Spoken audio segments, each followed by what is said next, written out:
Somos de Atibaia, os irmãos Clote, e realizamos uma incrível expedição de carro para o deserto do Atacama, onde rodamos 9.700 quilômetros, passamos por 4 países em 24 dias de viagem. Se você gosta desse tipo de vídeo, já aproveita, se inscreve no nosso canal, acompanha todos os vídeos, que vai ter imagens e fotos sensacionais.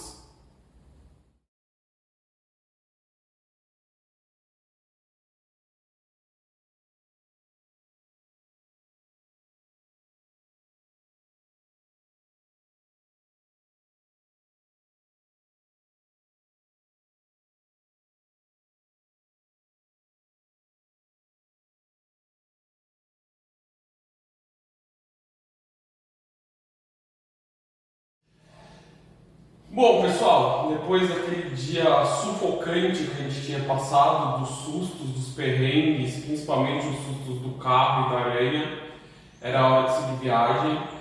A gente saiu muito cedo, tinha deixado o edredom e o cobertor da minha irmã lá, porque ia ser um dia muito longo, ia ser mais ou menos 900 quilômetros até o camping. A gente decidiu por ficar em camping novamente, conversando. E o dia foi passando, a gente foi conversando entre a gente, conversando com a nossa família, com o meu cunhado, e eles riam da situação. Ah, aranha, quando vai acontecer de novo? 1 em 1 milhão. Ah, o carro, isso não é nada grave, faz parte. Quem vai fazer uma viagem de carro dessa não vai acontecer nada. Daí a gente parava nos postos de gasolina, muito barato abastecer, as pessoas hiper simpáticas, perguntando, curiosas. Tomar um café, meia luna, uma empanada para 2 pessoas, a gente gastava R$ 20. Então aquela animação começou a voltar. E ainda mais era o trecho da viagem mais bonito que a gente ia ver a partir daquela hora, né? O Uruguai já tinha sido magnífico, mas dali para frente, Mendoza, cruzar os Andes, Santiago, subir o deserto até o Atacama e depois voltar pelo norte da Argentina, o melhor ainda estava por vir. Então a gente começou a se animar, logo a paisagem começou a mudar, a gente saiu daquela região mais tropical, um pouco do Pantanal ali, para entrar numa área de deserto. As montanhas começaram a aparecer, e daí já logo que a gente começou a cruzar Mendoza, que cidade linda, maravilhosa, fomos direto para o camping, já era final da tarde, o camping também, camping incrivelmente maravilhoso. E daí nossas energias já mudaram, nosso ânimo já mudou e a gente sabia que aquilo tinha ficado para trás, até porque não tinha acontecido mais nada. Aquele dia, tirando a parte do edredom 6 horas da manhã, tinha sido tranquilo, normal, já estávamos prontos para continuar a viagem, a melhor parte da viagem.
se conta fala: como vocês conheceram Mendonça e não foram conhecer as vinícolas?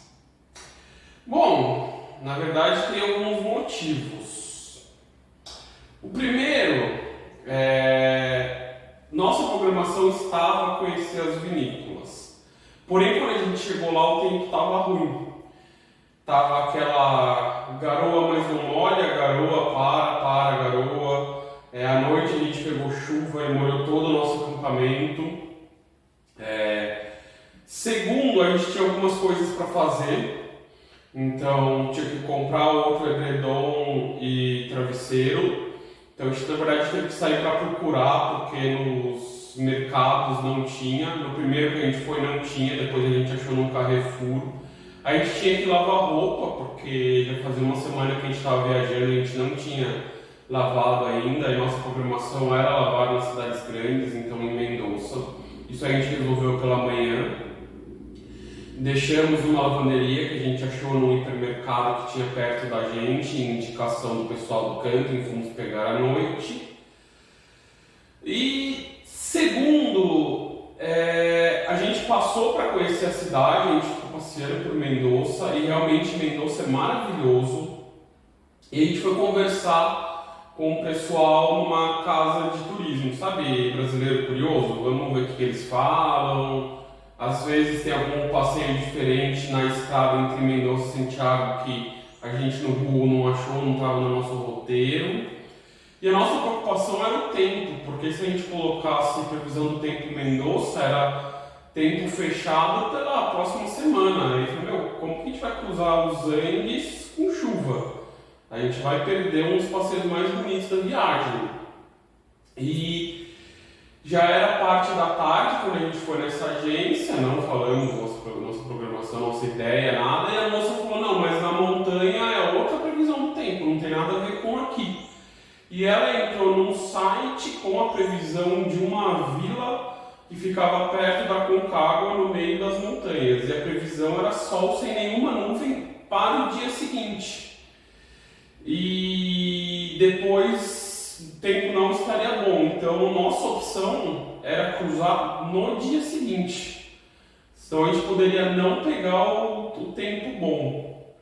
E tinha um outro porém, eu e minha irmã, a gente não entende nada de vinho, a gente não entende nada de vinho. A gente bebe, tendo álcool a gente bebe, mas eu não sei falar o que é bom, o que é ruim, não sei escolher vinho. Até a gente teve um pouco de dificuldade na viagem, algumas pessoas pediram pra gente, principalmente meu cunhado, e a gente ia naqueles mercados gigantes da Argentina e do Chile com muita opção de vinho, muita opção mesmo, e a gente olhava e, desculpa aos entendedores, mas pra gente só não dava um rótulo.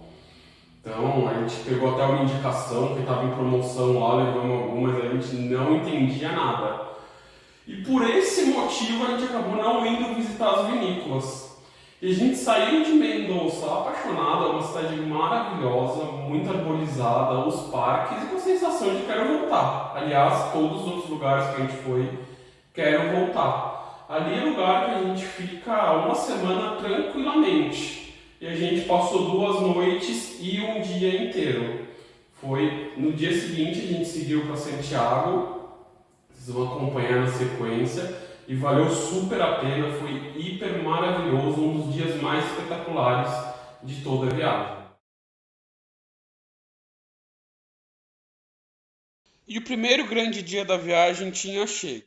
Isso que a viagem estava sendo incrível, sem citar os perrengues já passados.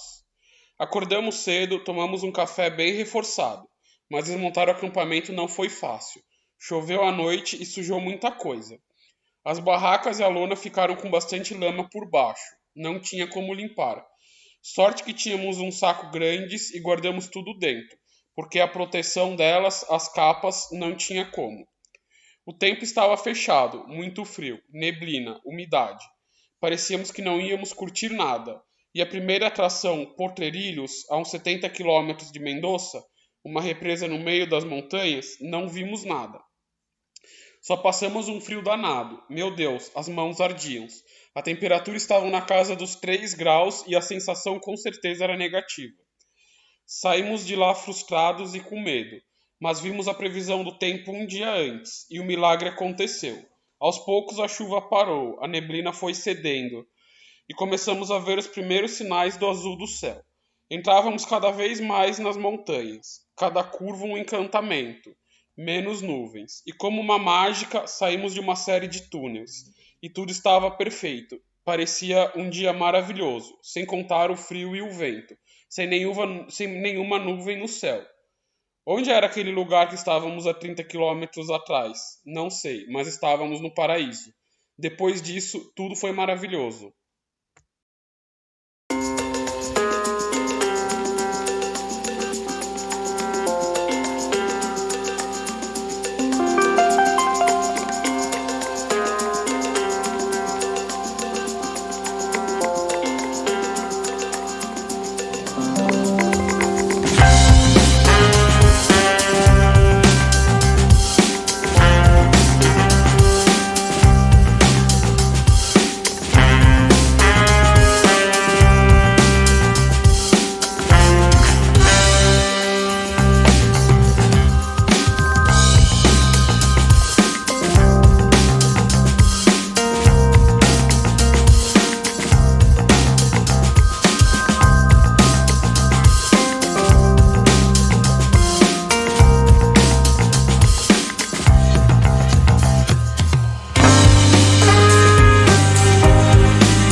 tudo aquilo que a gente já tinha visto, que vocês acompanharam no vídeo, uns 15 quilômetros para frente do Aconcagua, a gente sai do Aconcagua, roda mais uns 15 quilômetros, passa por um longo túnel e a gente chega na divisa entre Argentina e Chile. Quando a gente passa pela essa primeira divisa, a gente entra num outro local que parece tipo um shopping construído entre as montanhas. A gente acabou não tirando foto, nada, até porque é proibido, para entrar no processo de entrada no Chile. Eu estou com a minha colinha aqui, porque esse foi um processo um pouco mais demorado, um pouco mais burocrático, a gente ficou quase 2 horas e meia para passar, mas deu tudo certo. Então vamos lá. Primeira coisa que a gente chegou, uma pessoa parou a gente e pediu para olhar os documentos por cima. Então ele olhou nossos passaportes, olhou o documento do carro, olhou no caso o SOAPEX, que no Chile é o SOAPEX e não a carta verde, e olhou o certificado de vacina. Viu que estava tudo em ordem, já liberou a gente, mandou a gente estacionar o carro e procurar os guichês. Como se fossem pedágios, só que a diferença é que a gente estacionava o carro e ia a pé. Daí a gente foi no primeiro guichê, as pessoas cadastraram, uma senhora cadastrou nosso passaporte no computador e mandou a gente ir para o lado. Ele fez mais alguns cadastros, olhou o documento do carro, preencheu o documento do carro, o carro estava no nome dela, ele perguntou e mandou a gente preencher um papel azul. Deu pra gente um papel azul com 2 ou 3 folhas e mandou a gente preencher tudo. Era referente ao carro, tinha que colocar muita informação, muita coisa que a gente não sabia, porque estava em espanhol e é diferente do que está no documento do carro em português. Então a gente pediu ajuda, pediu informação, preenchemos tudo e voltamos para essa mesma pessoa. E daí, com esse papel azul, ele colocou mais algumas informações no documento. Eu não lembro o nome do papel, mas era basicamente o que a gente estava fazendo era a importação do carro, a entrada do carro. Quem for fazer, guarda esse papel, porque na saída do Chile eles pedem. A gente teve que entregar isso quando a gente saiu lá no Passo Gama. Bom, feito isso, tanto a entrada do passaporte quanto a importação do carro, deixa eu ver. Caminhamos mais um pouco, passamos por um outro guichê, onde foi feita algumas perguntas referente a o que a gente tinha no carro, aquela questão de valor, comida, essas coisas. A gente respondeu na maior sinceridade, ela colocou e liberou a gente para a parte da vistoria do carro. Chegou na vistoria, eles pediram um papel, tinha aqueles de avião mesmo, só que em vez de ser pequenininho, maior. A gente não tinha preenchido, eles deram para a gente preencheu e entregou para eles. E daí começou a parte da vistoria do carro. Resumindo, eles tiraram tudo. E daí chegou nas partes dela. E aí eu levei pro Atacama, né, os meus produtos, né, que eu produzo japamalas e pulseiras de pedra natural. E eu levei vários produtos, uma mala cheia de coisa, porque eu estava vendendo para as pessoas aqui do Brasil, mas eu ia energizar tudo, na verdade eu energizei tudo lá no Atacama, né? Aproveitei aquela energia e tudo mais.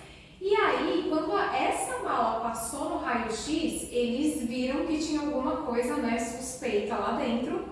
E tinha um senhorzinho lá na inspeção que ele me chamou e ele falou, olha, você pode abrir essa mala?